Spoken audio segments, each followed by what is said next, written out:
전국에 계신 태권 가족 여러분들 안녕하십니까? 신뢰의 이름 설민석 선생입니다. 자, 이번 33회 한국사 능력검정시험 중급시험 보시느라고 고생 많으셨습니다. 이번 시험은 어려웠어요. 이 중급이 어려운 시험이 아닌데 중학생들 보고 하는 시험이거든요. 근데 역대 가장 어려웠습니다. 그래서 이거는 뭐 운전면허 시험 보듯이 뭐 전날 한번 쓱 보고 갈 그런 수준의 문제가 아니고요. 이거는 좀 기본 개념이 잘 다져져 있어야 이제는 중급도 획득할 수 있다라는 경종을 울리는 그런 시험이었고, 전통적으로 10월이 쉽거든요. 1월이 어렵고. 근데 올해는 1월이 쉽고 10월이 어려운 걸 보면 야, 이젠 이것도 좀 불규칙하다. 어떤 그 옛날에는 추세를 가지고 미래를 예측할 수 있었는데 이제는 좀 불규칙하다, 예측이 쉽지 않다라는 걸 말씀드릴 수 있겠습니다. 일단 좀 총평 보면서 그럼 우리가 다음번 34회를 어떻게 대비해야 될지 말씀드리도록 하겠습니다. 자, 전체 난이도 중상이에요. 어려웠습니다. 전근대, 근현대 다 어려웠고요. 32회 대비 이 근현대사 난이도가 특별히 좀 상승됐다는 게 이제 눈에 띕니다. 하지만은 중고등학교 한국사 수준 내에서는 그래도 답을 고를 수가 있거든요. 모든 선다에다 코멘트는 붙일 수 없어도. 그래서 기본적인 학습을 통해서 개념을 단단히 다지는 것이 요것이 어떤 대비의 포인트다. 요거 말씀드리고 싶고, 어떤 단순한 지엽적인 암기보다는 어떤 배경과 경과와 그 결과에 따른 스토리텔링 형식의 사건의 전후 관계를 정확히 파악하는 이런 형태의 어떤 스펙트럼을 좀 넓힌 공부가 필요하다, 이렇게 말씀드릴 수 있겠습니다. 그리고 정치사 외에도 경제사회 문화 통합형 인물사 출제율이 상승이 돼서 뭐 정치사만 잡아가지고는 쉽지 않아요. 70점 쉽지 않습니다. 제가 좀 이따가 도용 표현도로 다시 한번 보여드릴게요. 자, 일단 출제 비율이 붉은색이 전 근대사고요. 그리고 근현대사가 노란색, 그리고 통합형이 이제 형광색이 되겠습니다. 전통적으로 전근대사 6에 근현대사 4 내지는 65대 35가 비율이었는데 지금은 근현대사 비율이 상당히 높아졌죠. 그래서 선사시대부터 조선 후기까지의 전근대사뿐만 아니라 대원군부터 현대사까지의 근현대사도 빠짐없이 우리가 공부를 해야겠다는 사실을 알려주고 있습니다. 자, 두 번째, 시대사별 출제 비율입니다.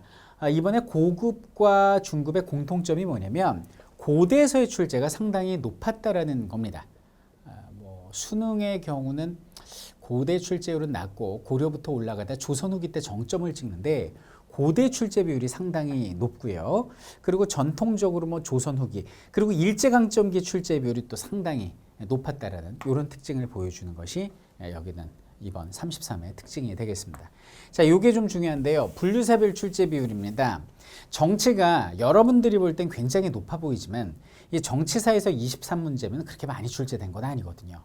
상대적으로 문화사 8문제, 그리고 경제사 6에 사회사 5, 이 정도면 되게 많이 출제된 거예요. 원래 경제사에서 문제가 잘 출제가 안 되거든요. 그리고 인물 문제가 또 따로 7문제 나왔다는 것은 이제는 뭐 정치사만, 뭐 문화사까지만 이렇게 해서는 좀 불안하다는 거죠. 안정적으로 70점을 넣으려면 경제사회까지 좀 꼼꼼히 봐줘야 되지 않는가. 어차피 중급은 깊이는 없어요, 내용이. 그러니 조금 전범위를 좀 훑어주는 이런 학습이 필요하다는 걸 알려주고 있습니다.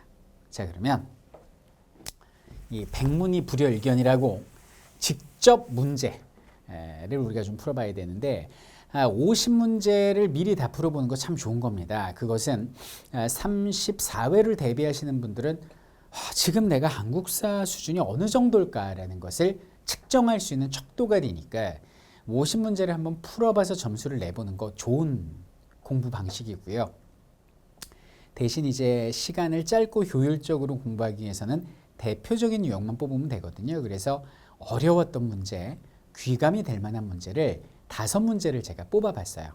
이 5문제를 보시면 한능검 중급이 어렵게 출제돼도 대략 이런 유형이구나, 이렇게 대비하면 되겠구나라는 게 윤곽이 잡히거든요. 그럼 하나하나 문제 보면서 우리 34회를 대비해 보도록 하겠습니다. 참고로 지금 이 OT는 이번에 33회 시험을 보신 분들을 위하다기보다는 그분들은 이제 자격증 획득해서 자기 길로 가면 되는 거고 34회를 준비하는 분들을 대상으로 한다는 거 뒤늦게 말씀드립니다. 가다를 일어난 순서대로 옳게 나열한 것은 이렇게 얘기를 하고 있거든요. 근데 가가 뽕왕인데 사비로 천도하고 국호를 남부여로 고쳤다라는 거예요. 아 이거 누구예요? 6세기 백제의 성왕이구나. 뽕왕이 성왕이구나라는 걸 알 수가 있습니다. 자, 그 다음에 나가 누군지 한번 볼게요.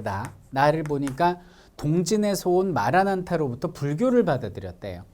그럼 이게 보면은 백제에서 불교를 받아들인 왕이 누가 있습니까? 아, 침류왕 아닙니까? 4세기 침류왕. 그죠? 자, 그리고 다를 볼까요? 평양성을 공격해서 고구려 고국원왕을 전사시킨 게 누구예요? 4세기 백제의 근초고 왕이 되는 것이죠. 그럼 이 순서를 알아야 되는데 이 문제가 어려운 게 뭐냐면 둘 다 4세기인 거예요. 전통적인 중급 문제면요. 뭐 예를 들면 나에다가 뭐 이렇게 내요. 뭐 예를 들면 7세기에 뭐 신라를 공격해서 40여 개의 성을 빼앗았으나 나당연합군에 의해서 사비성을 함락당함. 그럼 7세기 의자왕이 되니까 4, 6, 7에서 바로 순서를 고를 수가 있는데 4세기를 똑같은 걸 두 개를 냈으니까 이 선후관계를 따지는 게 이게 일반인한테는 쉬운 게 아니거든요. 하지만 제 수업을 들은 학생들은 쉽죠. 왜냐하면 근초고왕 때 전성기 이루고 그 직후에 같은 시기에 침류왕이 불교를 수용했다라고 아예 교재에 명시를 해놓고 순서대로 배우거든요. 그러니까 일반인에게는 상당히 어렵고 공부한 사람에게는 쉬운 뭐 모든 문제가 그렇지만 그런 형태의 문제였습니다. 그래서 순서는요.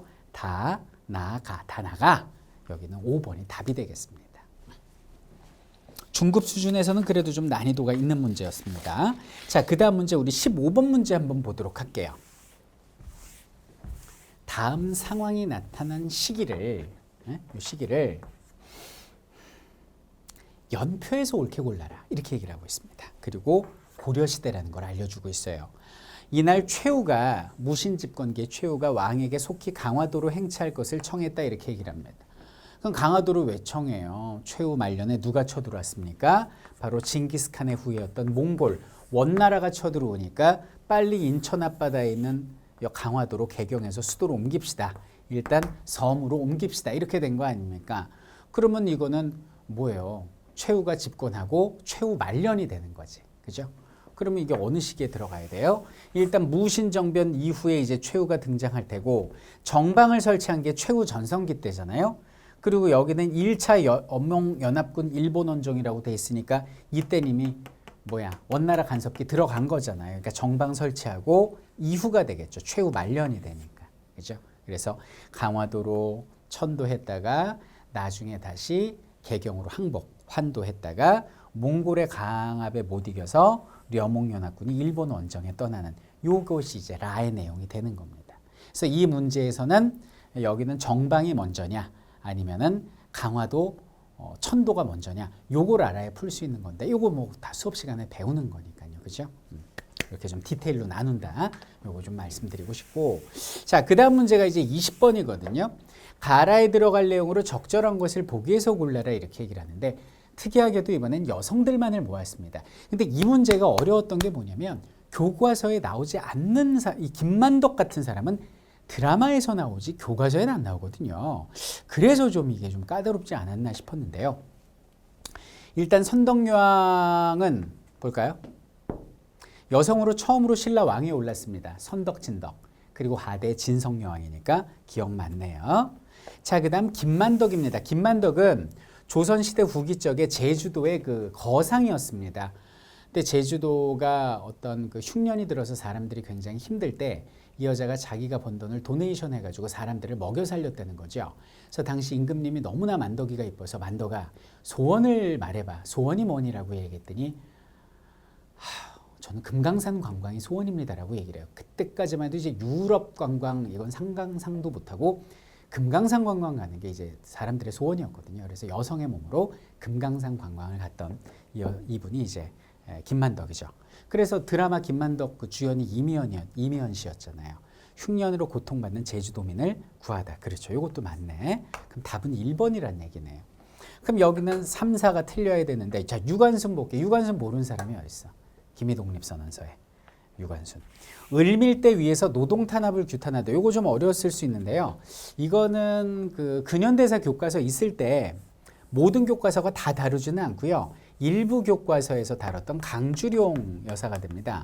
이 강주룡 여사는 1930년대 초반에 요 을밀대라는 누각 위에 이렇게 올라 앉아가지고 여기서 이제 고공 농성을 벌였던 여성 노동자가 되겠습니다. 지금은 막 굉장히 위험한 크레인 막 이런 데 올라가시죠. 근데 이때는 그렇게 높은 게 없으니까 누각 위에 올라가서 안 내려왔다. 그래서 여기서 연설을 하는데 10시간 가까이를 물 한 모금 화장실도 안 가시고 막 연설하시고 안 내려오는 그런 노동자가 바로 강주룡 씨죠. 그러니까 유관순 틀렸고요.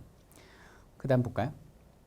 나혜석입니다. 조선 최초의 여의사라고 나오는데 여의사가 아니고요. 화가입니다. 화가. 그래서 이것도 틀렸다. 그러니까 맞는 것은 1번인데 요 문제가 어렵게 느껴졌던 건 뭐냐면 뭐 이 전 화면 보면 나오겠지만 여기는 나혜석이랄지 아니면 그 다음 화면 보면 나오겠지만 강주룡이랄지 이런 사람들은 교과서에서 거의 다룬 적이 없는 사람들이기 때문에 생소하기 때문에 어려웠다. 이렇게 말씀드리고 싶습니다. 그래요. 자, 20번 봤고요. 자, 가민족운동에 대한 설명으로 옳은 것은 이렇게 나옵니다. 자, 여기 보니까 선언서가 인쇄된 것이 보성사터다 이렇게 나옵니다. 이 보성사가 어디예요? 당시 출판사 최린이라는 사람이 운영하던 출판사로서 요거 기미독립선언서 여기서 인쇄했잖아요. 그리고 태화관 요 김인현 3월 1일 당일날 어른들은 태화관 가고 탑골공원에서 학생들이 시위를 이끌었다고 그랬죠. 그럼 이 민족운동은 뭐가 되는 거예요? 바로 3.1운동이 되는 거죠. 자, 3.1운동 골라볼게요. 내 살림 내 것으로 등의 구호를 내세웠다라고 나오는데 이거는 뭐예요? 우리나라 사람이 만든 것을 먹고 입고 쓰자라는 물상 장려운동이 되는 거죠. 그러니까 틀렸고 서상돈 김광재 등의 발의로 본격화됐대. 이건 뭐예요? 한말 1907년. 이 물산 장려운동은 1920년대 초반이고요. 요거는 뭐냐면 나라 망하기 3년 전에 나랏빚을 갚자라는 일본의 경제적 예속에서 벗어나자라는 국채보상운동이 되겠습니다. 일제가 문화통치를 실시하는 계기가 됐대요. 3.1운동이죠. 3.1운동의 깜짝 놀란 일제는 so sweet한 통치로 바꾸게 되니 그게 문화통치입니다. 말로만 문화통치예요. 실제로는 우리를 괴롭히는 고등술책이었죠. 자, 순종의 인산일날, 장례식날 학생들의 주도로 전개되었다. 이거는 1926년 6월 10일 날 벌어진 60만세 운동이고 한국 학생과 일본인 학생 간의 충돌이 발단이 된 건 1929년 광주 학생 항일운동이 됩니다. 뭐 연도를 다 외울 필요는 없고요. 제가 서비스로 써드린 겁니다. 외워야 될 연도 몇 개 없는데 그건 재밌게 저절로 외워지게 제가 수업 시간에 만들어 드립니다. 그래요.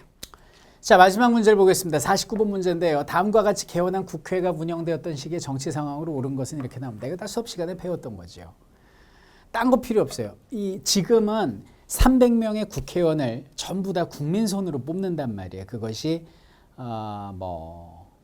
지역구 의원이건 아니면 비례, 그러니까 그 지역 30만 주민을 대표하는 지역구 의원이건 아니면 각 당별로 어떤 소수의 어떤 계층을 대변하는 비례대표건 300명 다 우리 국민 손으로 유권자 손으로 뽑는단 말이죠. 근데 이 유신 시대는 말이에요. 이 1972년부터 1979년까지의 유신 시대는 국회의원의 3분의 1을 대통령이 딱 지명을 합니다. 그럼 통일주체 국민회의라는 또 하나의 국민을 대변하는 2,000명의 대의원들이 오케이를 해. 그럼 그냥 국회의원이 되는 거예요. 3분의 1이 그냥 국민 손 거치지 않고 이 사람들을 유신정회 의원이라고 그래요. 네. 그럼 나머지 이제 3분의 2는 어떻게 해요? 금권선거, 관권선거로서 박정희 정부의 공화당이 싹쓸이하고 이제 남은 거는 이제 뭐 야당인 신민당이 좀 하는 거죠. 이러다 보니까 자연스럽게 3분의 1을 먹고 들어가다 보니까 과반수를 넘을 수밖에 없는 거지. 그러니까 무조건 여대 야소지 여소야대는 아예 불가능한 게 3분의 1은 먹고 들어가는 것이 바로 유신 시대의 국회의원 선거였다. 이렇게 보시면 돼요. 그럼 다음과 같이 개원한 국회가 운영되었던 시기의 정치 상황. 유신 정부에 나오면 이건 무조건 유신 시대가 되는 거죠. 그럼 유신 시대 한번 골라보자고. 삼선 개헌안이 통과되었다라고 나오는데 삼선 개헌안은 이제 30 화국이 되는 거고 유신이 40이거든요. 그러니까 이거 틀렸고요. 4.13 호원 조치가 발표됐다. 이건 전두환 대통령 때입니다. 긴급 조치하면 무조건 이건 유신이라고 그랬죠. 대통령이 비상사태라고 생각할 때는 헌법에 규정한 개인의 기본권을 제한할 수 있다. 쉽게 얘기해서 유신 시대에 정부 눈 밖에 나면 잡아가두거나 어떤 해를 가한다. 뭐 이런 내용으로 해석될 수 있는 겁니다. 무시무시했죠. 자, 지방자치제가 전면적으로 실시된 건 YS 김영삼 대통령 때고 반민족행위 특별조사위원회가 활동한 건 이승만 대통령 때니까 이건 모두 유신 시대하고는 거리가 있다. 이렇게 보시면 되겠습니다. 정답은 뭐죠? 3번이다. 그래서 이 박정희 대통령과 관련된 건 두 가지가 나올 수 있는데 정치적으로는 유신과 관련된 내용이 나올 수 있고 경제적으로는 그 경제발전 부분이 있지 않습니까? 60년대 경공업, 70년대 중공업. 그리고 1970년에 시작이 돼서 대박이 났죠. 우리나라 근대화에, 우리나라 어떤 산업화 발전에, 근대화 아닙니다. 산업화 발전에 어떤 큰 공이 있고 지금 외국 개발도상국에 수출까지 하는 컨텐츠, 새마을운동 이런 것들이 시험에 나옵니다. 이 한국사는요 바다와도 같아요. 바다.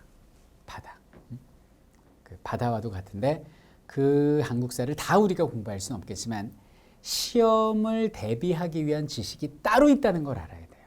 그래서 뭐 한국사 만화로 준비하거나 뭐 문제집 하나 사다가 그냥 이렇게 풀어보고 아예 모르겠다 이렇게 시험 봐가지고는 불분명하게 시험 봐가지고는 그거는 재수삼수 한국사 능력검정 재수삼수 너무 우울하지 않습니까? 시험에 나올 지식들을 뽑아서 쉽고 재밌고 빠르게 암기시키고 이해까지 시켜주는 한국사 능력검정시험 전문가의 손을 잡는다면 전혀 두려워할 것 없다. 태권 선생님의 손을 잡고 34회 한능검 자격증 함께 따냅시다. 아무 걱정하지 마십시오. 우리가 승리할 것이기 때문입니다.